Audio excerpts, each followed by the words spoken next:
Good day. Today is the second day of apparently an increased volume of Russian missile strikes on Ukraine, though my overall sense is that there's been a significant reduction in the level of missile strikes as compared with the very large number of missile strikes which took place over the course of yesterday. By the way, I've come across entirely discordant numbers for the number of missiles which the Russians are supposed to have launched at Ukraine yesterday. One widely quoted number which I have seen is 75, but I've seen other figures which put the number between 50 and 300. Well, I'm not going to try and guess. I'm not in any kind of position to guess. What I'm going to say about these missile strikes, however, are a number of things. Firstly, and contrary to some of the commentary that I've seen in the West over the last couple of days, it seems that the actual number of civilians killed as a result of these missile strikes is relatively light. The most widely quoted figure coming from Ukrainian sources is 14 people in total, though I believe I'm going to guess that the actual number is higher, because I suspect that the Ukrainians are not disclosing the number of Ukrainian officials who may have been killed or at least injured in the strike on the Ukrainian SBU headquarters in Kiev. By the way, and perhaps a sign of how sensitive that particular strike is, I noticed that Ukraine has admitted that the head of its cybersecurity service, who is presumably a member of the SBU, was killed over the course of the missile strikes yesterday. They claim that he was killed in a car that was driving along Shevchenko Avenue in Kiev. Seems to me inherently more likely that he was killed at his desk or at his office in the SBU building, and perhaps there's a desire by Ukraine not to publicize that fact. Let me stress again, that's my opinion. It's a guess. I may be completely wrong. Perhaps he was killed in a car as he was driving along Shevchenko Avenue, in which case clearly he was extremely unlucky. But anyway, that's the overall sense. The missile strikes don't seem to have killed large numbers of civilians. They do seem to have done significant, though probably temporary, damage to Ukraine's energy and power system, which seems to have been one of the initial targets. I say one of the initial targets because there's also suggestions that some military facilities were also targeted. Now, I'm going to venture an opinion, which is that there's been a great deal of speculation in the alternative and Russian media that the purpose of these strikes was not to knock out the Ukrainian power system entirely, but rather to test it, to see how vulnerable its component parts were, to get a sense of its vulnerabilities, of the resources Ukraine has to undertake repairs, to learn more about it, in other words, in preparation for more intense and sustained strikes, which will probably take place later in winter. And that's, I think, the most plausible explanation for what has happened, for what happened yesterday. Perhaps there was an element of warning about it, but it seems to me that the Russians are gradually edging towards a position where they are moving towards a proper war, an attack on Ukraine's energy system. And there's been an article in Dancing with Bears, a magazine, an internet website run by John Helmer, a veteran correspondent of Russian affairs, in which John Helmer suggests that in fact the Ukrainian energy system has been steadily declining ever since the start of the war. It's been gradually degrading, and he appears to believe that at some point over the next few weeks or months, it will finally completely break down. What was interesting about Helmer's piece is that it was actually written before these missile strikes took place. I can't comment on how correct or not it is. This is a matter both outside my personal knowledge and my technical areas of expertise. But can I just say I have no reason to doubt the information, and perhaps that is indeed where we're heading. And it seems to me plausible that that is precisely where, in fact, we're heading. Now, there's been some other aspects of these missile attacks which have been quite interesting, and that is that the Ukrainian air defense system completely broke down. It proved unable to cope with the volume of these missile strikes. It was rapidly degraded, and as far as I can tell, the great majority of the missiles actually hit their targets. And this apparently resulted in a panicky call from President Zelensky to President Biden of the United States, over the course of which President Zelensky apparently begged President Biden for air defense systems, which, according to the White House readout, President Biden assured President Zelensky that the United States would indeed supply.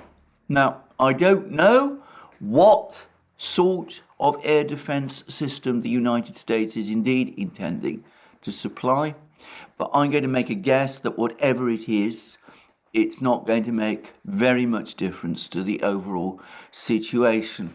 Ukraine's existing air defense system seems to rely very heavily on Soviet systems, legacy Soviet systems from the 1980s, like the S-300 and the Buk missile system, and systems of that kind. And as I said, it failed to cope with the more recent attacks.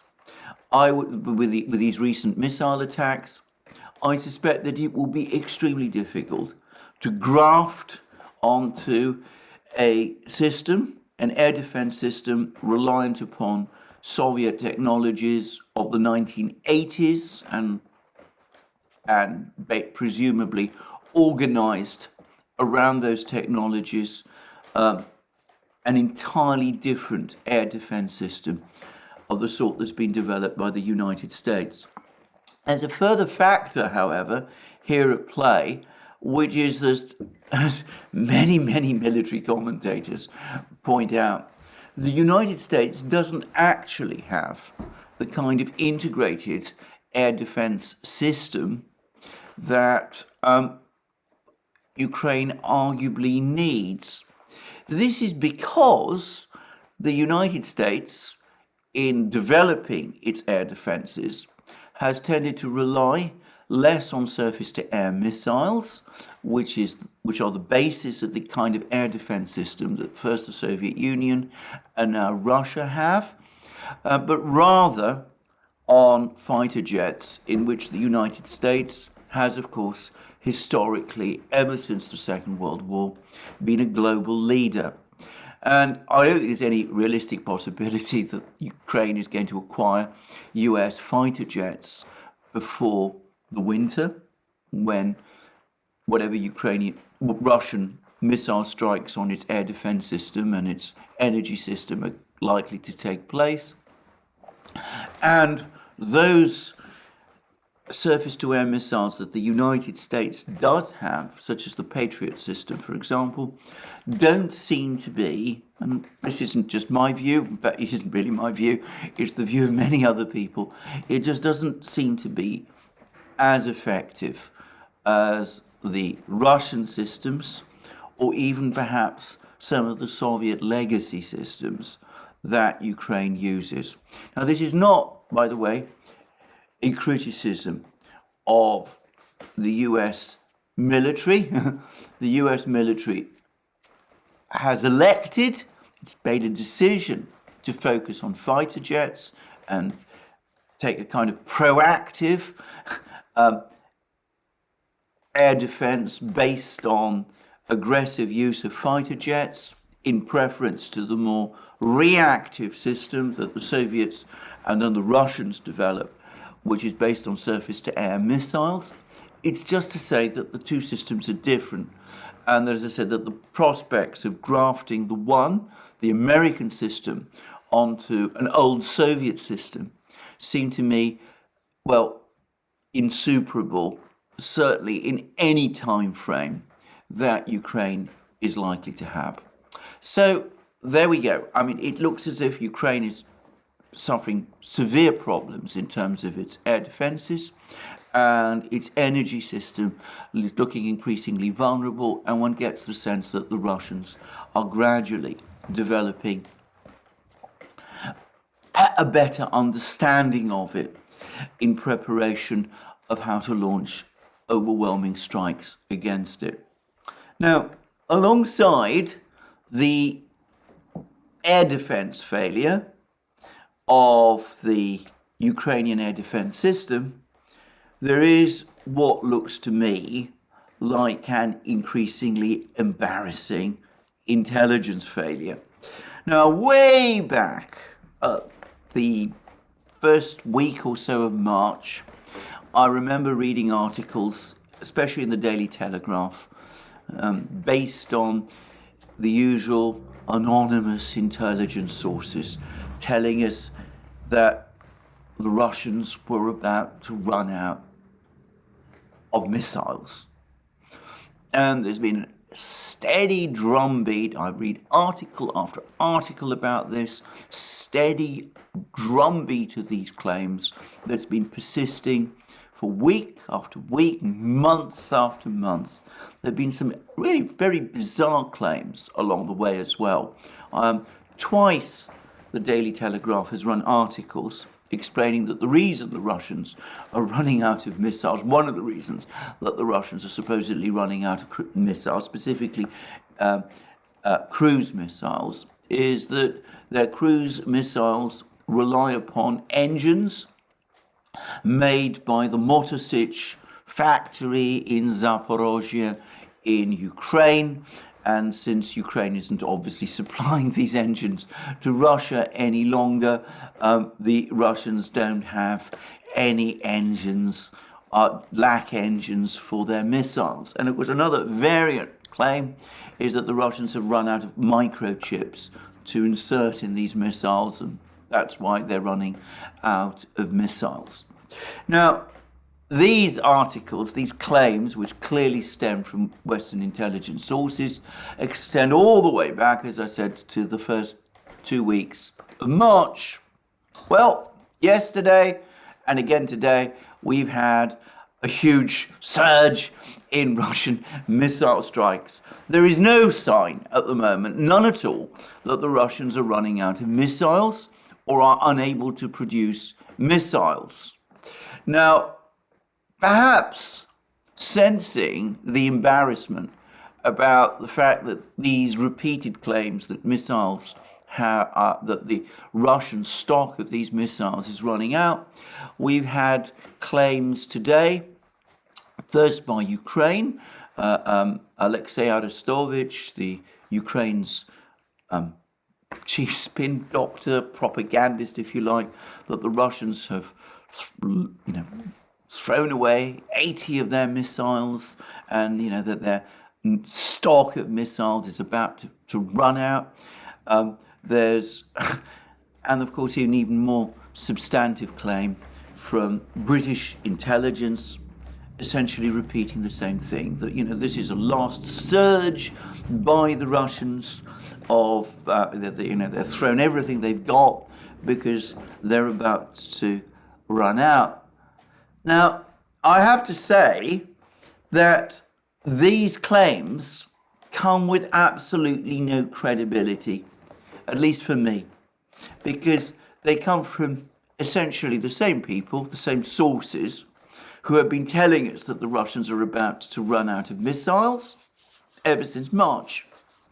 Given that the Russians self-evidently haven't run out of missiles, or at least haven't run out of missiles in the period between now and March, then why believe that all of those people who made those claims, which were clearly false or wrong claims previously, why assume that what they're telling us now is true?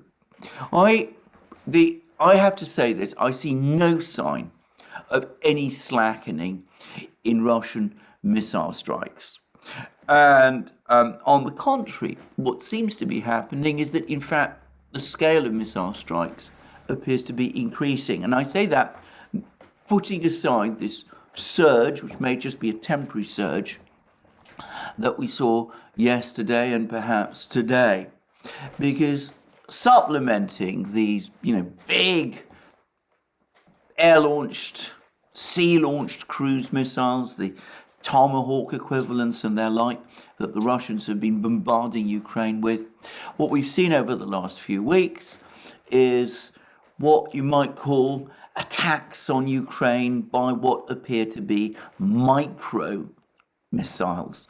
Now, these micro missiles are these geranium drones, which perhaps are better understood not so much as drones or kamikaze drones, as people are calling them, but rather as micro, rather stealthy cruise missiles. They're very small, or relatively small. They're extremely cheap. They can be produced in massive volumes and are apparently being produced in massive volumes. But unlike drones, they don't seem to be controlled, at least not for most of their flight, by some kind of controller operating them from some sort of base area. Rather, a bit like cruise missiles, the bigger cruise missiles, they seem to strike principally fixed objects following a pre-programmed course towards those particular objects. And they're relatively small, they fly relatively low, they're difficult to shoot down because they're so small. The Ukrainian air defense system doesn't really seem to cope with them very well because they operate on a pre-programmed course and they don't apparently receive signals. It seems that they're difficult to jam, and they do seem to be posing increasing problems, or at least they have been posing severe problems for Ukraine. And obviously, the universal assumption is that they're Iranian, that the Russians are importing them from Iran. I would say that Iran has again denied this. They've insisted that these missiles, or drones, or kamikaze drones, or micro-cruise missiles, these geranium drones, are not actually Iranian. I think most people would doubt that. Perhaps the best explanation is that they are in fact Iranian drones, but that they're actually being made in Russia under license, which seems to be consistent with some of the lettering that has been found on them. So it seems to me that at the moment, if anything, the volume of strikes and attacks on Ukraine, both from the combination of these big missiles that the Russians are launching from the air, from the ground, from the sea, and these micro missiles, or drones, if you like, suicide drones, the volume is actually growing at the moment, and for all I know will continue to grow. Somebody told me some months ago, actually, that provided you sort out the production lines and you know what you're doing and you have this thing organized, production organized efficiently and well, volume production of these kind of missiles is not especially difficult. I mean, it can present some problems. You need all the right materials to do it, for example. But provided you have those materials, provided you have the engineers who know how to put things together, provided you have the machine tools to put them together, it's actually possible to create pretty big and efficient production lines and to churn these things out in the kind of volumes that we have seen. And this person has also told me, or at least that's what I understand, that the microchips that these types of missiles use are far from being the most sophisticated. The kind, in other words, that Russia makes itself and can easily import from China if it needs to. So it looks as if there's no reason why the Russians can't keep up these missile strikes, and I take, as I said, all these claims that the British are making at the moment as a pinch of salt, with a huge pinch of salt. I suspect they look to me like the special pleading, the rather defensive briefings that one might get from intelligence officials and analysts who sense that there's growing skepticism about the briefings that they have given in the past. Anyway, that's where we are with these missile strikes. We'll see, as I said, what does happen, but I repeat again my agreement with those who think that the Russians are gearing up eventually for a sustained attack on the Ukrainian energy system, but that hasn't yet come, that this is really testing the vulnerabilities of that system in preparation for the massive attack that will probably happen to coincide with the big Russian offensives that are probably on their way. And I think there's growing evidence that those offensives are indeed coming. Firstly, there's news that an operational group, as it's called, of, well, at least a team of around 1,000 people from Russia, military people from Russia, has now arrived in Belarus. And one person who's written to me, who is, I understand, somebody who served in the Indian military, he's made what I am sure is the correct point, that this is not actually a military unit. This 1,000 people looks like a headquarters.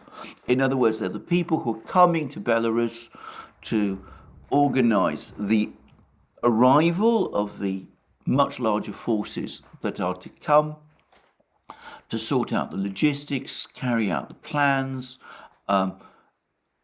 set up the intelligence systems, coordinate the interface with the Belarus military, work out how to use the railway system, the Belarus railway system properly. And I suspect that that is indeed what the purpose of these 1,000 people who've now arrived in Belarus is. And we've also seen a rather intriguing counterattack by the Russian military towards Liman, that town which the Ukrainians captured a couple of weeks ago, to the great anguish and grief of some people in Russia, especially in the Russian blogging and military reporting community, and to the euphoria of the Western media and of some people in Ukraine.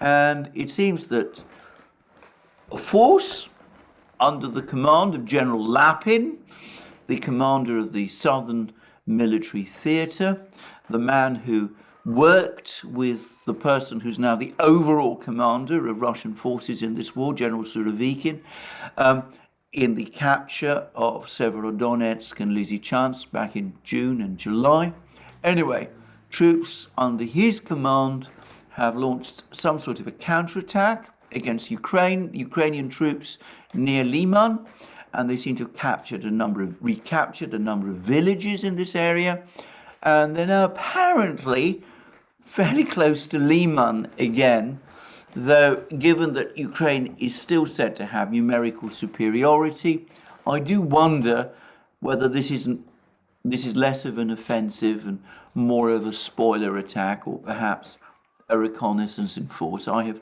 no idea. But anyway, the fact that the Russians seem to be taking aggressive steps in this area may be, again, as I said, a sign that, they're starting to refine their ideas about the offensive that is to come. And coming back to General Surovikin, about whom I've said quite a number of things in recent programs, he's recently celebrated his birthday and has received congratulations from all sorts of people, including many of that highly hypercritical military blogging community and reporting community, Russian reporting community that I've been talking about. And he's also been visible. He's been going around giving pep talks, at least some pep talks, to some of the soldiers. I don't know whether he's actually touring the battlefields. Perhaps he is. Given what one's learnt about him, it would be consistent, it seems to me, with the nature of his personality, that he's going around meeting the various troops and commanders that he's now in overall command of. Now, I'm going to just add one very last comment, at least for the time being, about General Surovikin and about his appointment and about the sense of relief and optimism that it seems to be generating amongst not just this Russian reporting and blogger community, but apparently his appointment has been very well received by the troops on the ground. Now, I'm going to repeat here a point which I have made many times in many programs about a particular feature of the Russian command and system, the Russian military, which is different from that of the United States. And that is that Russian soldiers expect the commander to lead the men in battle, to be there, to be visible to the soldiers, to be close to the battlefield, to inspire them, as they would say, to great deeds, to have a feel for the battlefield, to show courage and calmness and under fire. Now, that's very different from what senior commanders do in the United States. In the United States, the very top officers, the generals, those sort of people, tend to run things from their headquarters in the rear. But that is not the Russian way. The Russian way is the commander is at the front with the troops. There is a headquarters in the rear. That's run by the chief of staff, and the two are supposed to work together as a team. Now, I've often said, and I want to repeat again, I am not here to pass judgments on which is the better system.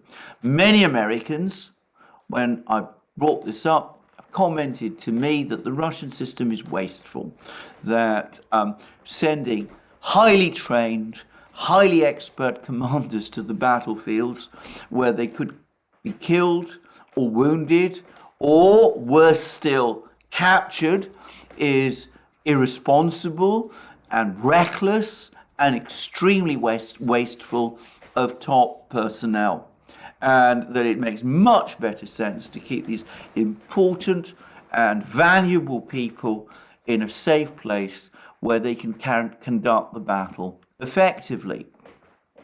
And I could see a lot of merit to that kind of thinking. But the point is, it is not the ethos of the Russian army, and it is not the ethos of Russian soldiers.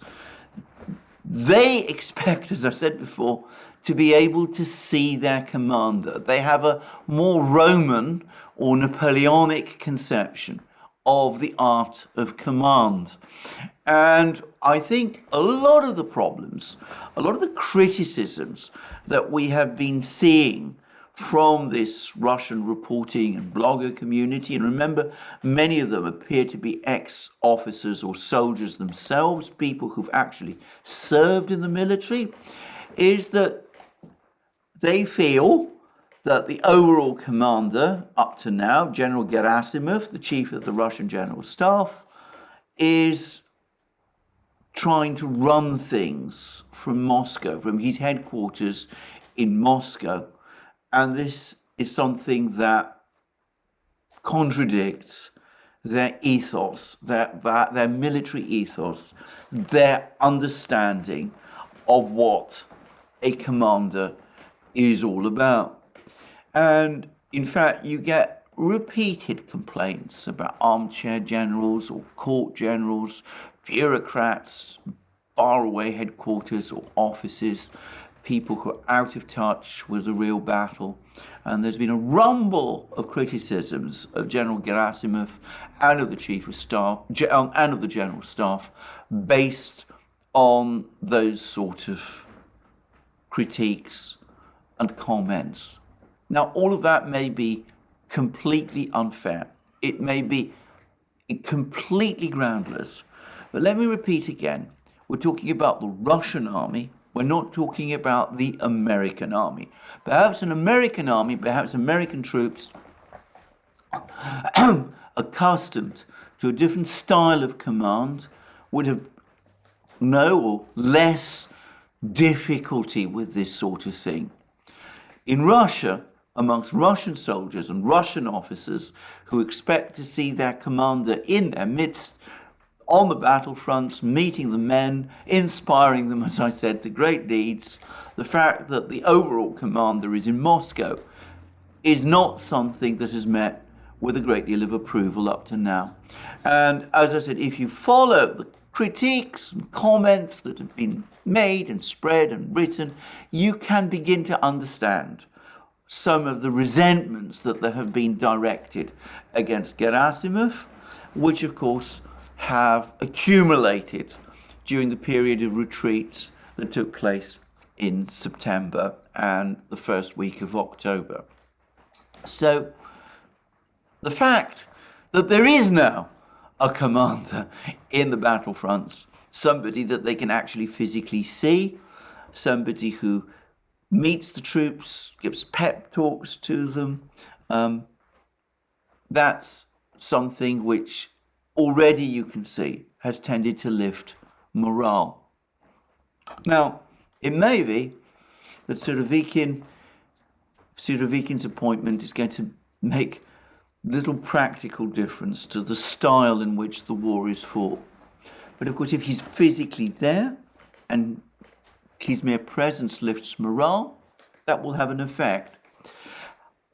I would say that, going back to what I've said before, that he does, on paper at least, look like a highly competent commander, and perhaps his presence, putting aside the morale factors, will make a difference. He does seem to me, as I said, on paper at least, the obvious person to coordinate a complex and large-scale offensive of the kind that is apparently in the works. So I'm not making any comment about General Surovikin's abilities or lack of them.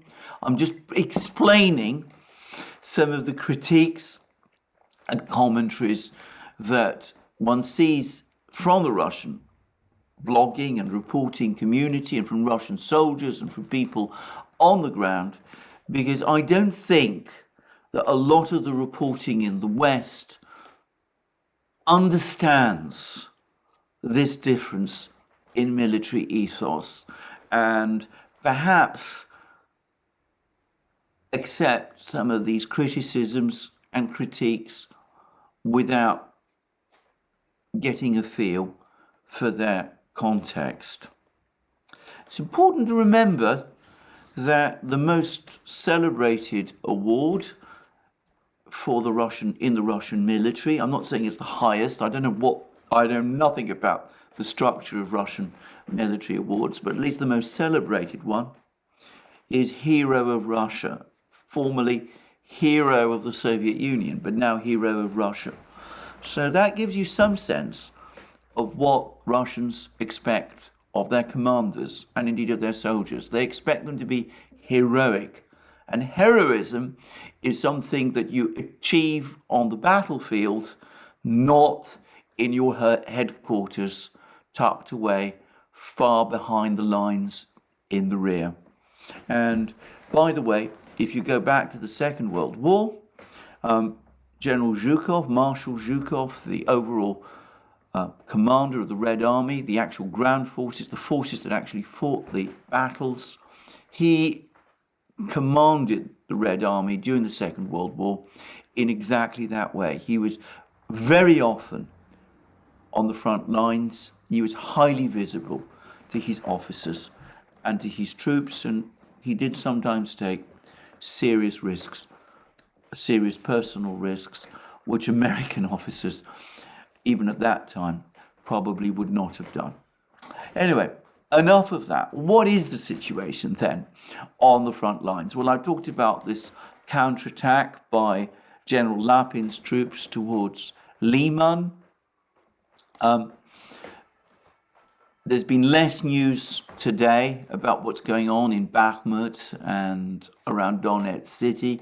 I've no reason to think that the advances that were taking place yesterday have slowed down or been reversed in any important respect.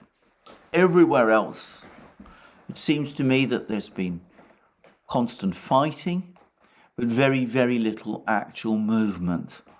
And I still get the sense, I'm increasingly getting the sense that the lines, the front lines everywhere are stabilizing, and that it's starting to look as if the Ukrainian offensive, or at least it's increasingly looking as if the Ukrainian offensive, which began at the end of August, has now probably come close to running its course. If so, and I'm not a military person, so, take this with a pinch of salt, but if so, then I agree with the various commentators whom I have seen who would regard this offensive as a strategic failure. It has captured a certain amount of territory with deserted villages and small towns, but it's not defeated any or destroyed any big unit of the Russian army.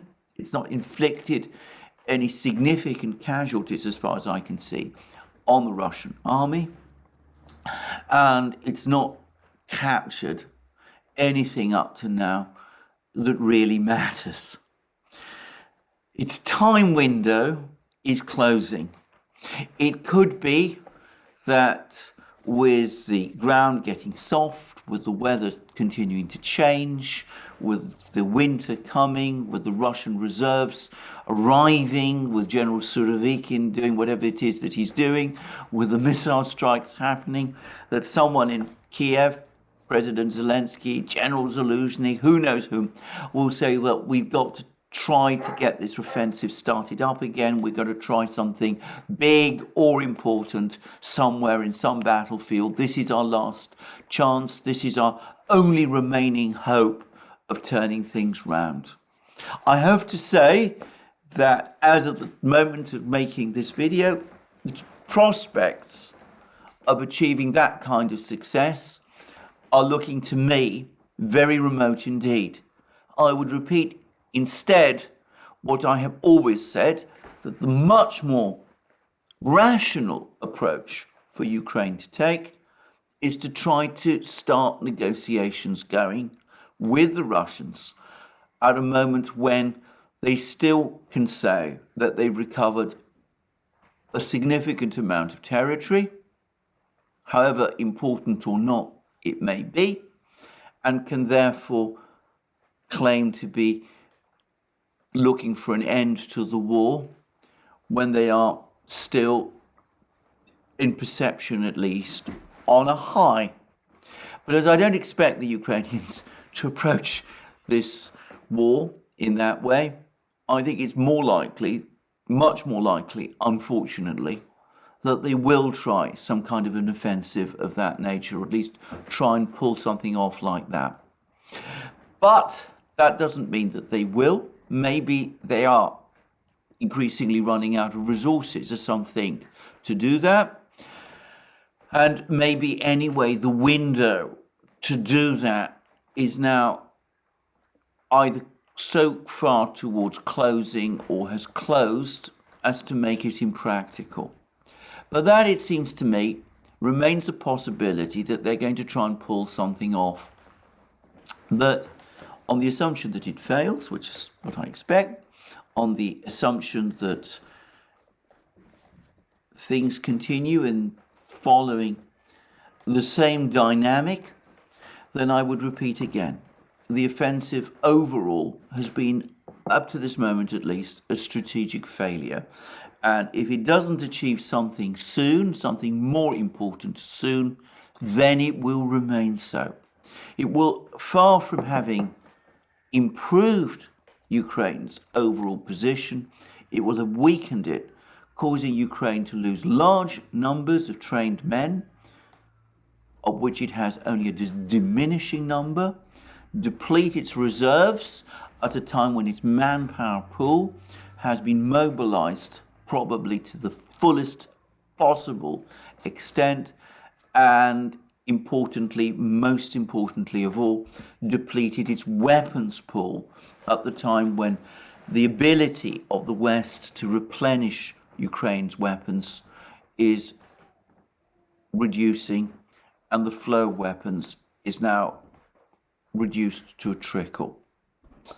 So that's where we are with the situation on the battlefields at the moment. Now, economic news, of course, continues. There's been a dip in gas prices in Europe, which has caused a lot of excitement on the part of some people. Professor Sommerfeld, who wrote that, in my opinion, completely wrong assessment of the state of Russian economy for Yale University a short few months ago, has now resurfaced. He's written a piece in the Financial Times telling us that Europe is not going to suffer any severe problems with gas or energy this winter. I have to say, I think this is a temporary relief. Some people think that it's because of milder weather in Europe and an increase in US LNG shipments. US LNG shipments might have played a role, though people like Robert Habeck and members of the French government are complaining bitterly about the cost of US LNG. As far as the weather is concerned, I have to say that in London, at least where I live, I still get the sense that the weather is getting colder, despite claims that I've seen in some places to the contrary. But it could be that further east, in Germany, temperatures have been higher. I don't know. I'm not going to try and guess. My own view is that if there's been a fall in gas prices, it's probably due partly to increased LNG shipments from the United States, though I expect these to start tailing off fairly soon, but also to the various financial manipulations of European governments to try to keep gas prices low. In other words, to government interventions on the natural gas markets and government pressure on gas distributors. And the worry is that that's not going to turn things round. It's going to store up more problems for later in winter. But that's where we are.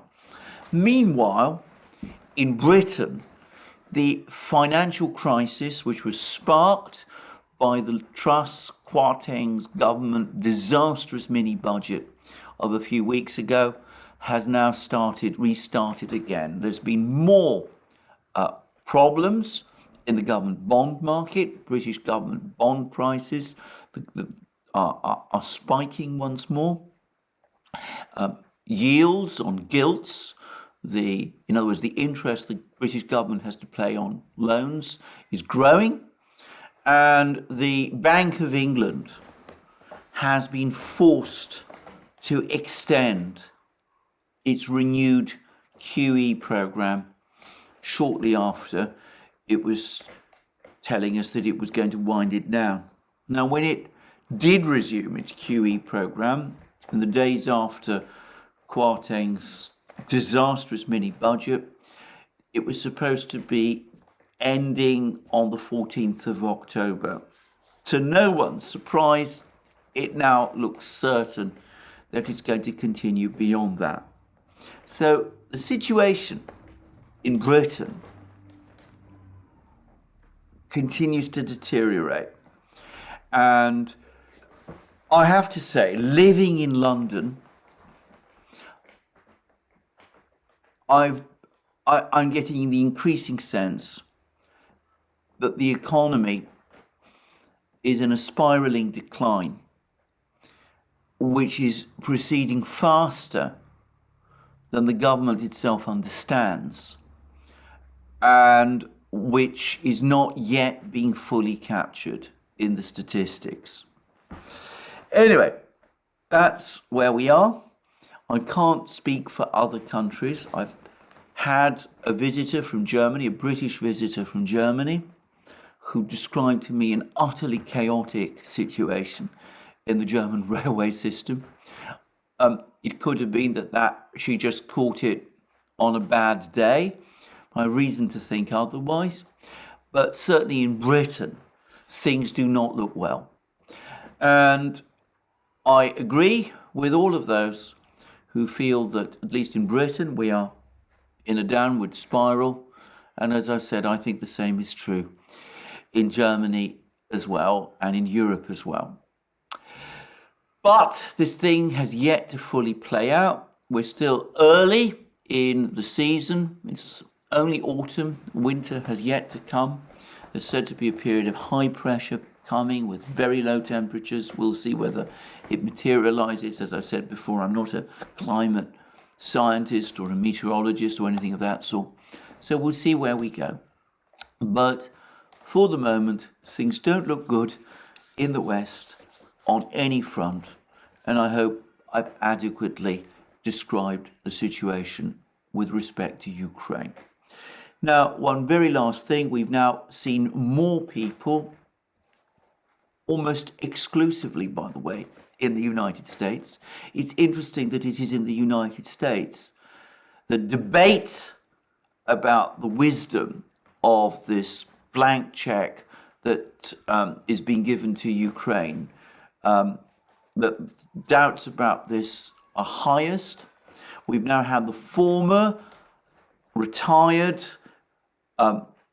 chairman of the Joint Chiefs of Staff coming along and saying that President Biden, rather than talking about nuclear Armageddon, should be working hard to get Ukraine and Russia around a negotiating table to bring this war to an end. There have been more commentaries about this in the United States. More people like that seem to be coming forward. We will see whether things break and what the direction of events is going to be. My own sense is that the president himself, President Biden, remains deeply committed to Ukraine, will find it personally extremely difficult to change course, if he's even capable of doing so. In other words, for things to really change in the United States, one of two things must happen. Either President Biden ceases to be president, either because he resigns or is impeached or has to retire because of health problems about which one hears so much, and his successor decides to embark upon a different course, or perhaps more plausibly, the famous checks and balances of the US political system start to assert themselves as they might do if the Republicans sweep Congress in the midterms in November. But at the moment, as I said, the only real debate, the only real discussion about the war is happening not in Europe, even though it is here in Europe that the crisis is deepest, but in the United States. Testament, in my opinion, to the still persisting political vitality which exists in the United States, which contrasts very sadly with the desert we see in Europe. Anyway, that's me for the day. Obviously, more things will be coming. We'll see, as I said, what General Surovikin does. We'll see whether the war does indeed stop because of the autumn weather and the rains and all that. And we will see what exactly the Russians are planning to do over the next few days and weeks. And I'll be here to cover all of that. In the meantime, remember, you can find us on other platforms, on Locals, on Rumble, on BitChute, on ODYSEE, on Telegram, and now also on Rofkin. Links under this video. You can also support us via Patreon and Subscribestar. Links also under this video. Don't forget to go to our shop, get yourself the great things that you will find there, our mugs, our hats, our hoodies, our t-shirts, and all the rest. And last but not least, if you've liked this video, please remember to press the like button and to check a subscription to this channel. That's me for the day. More from me soon. And until then, have a very good day.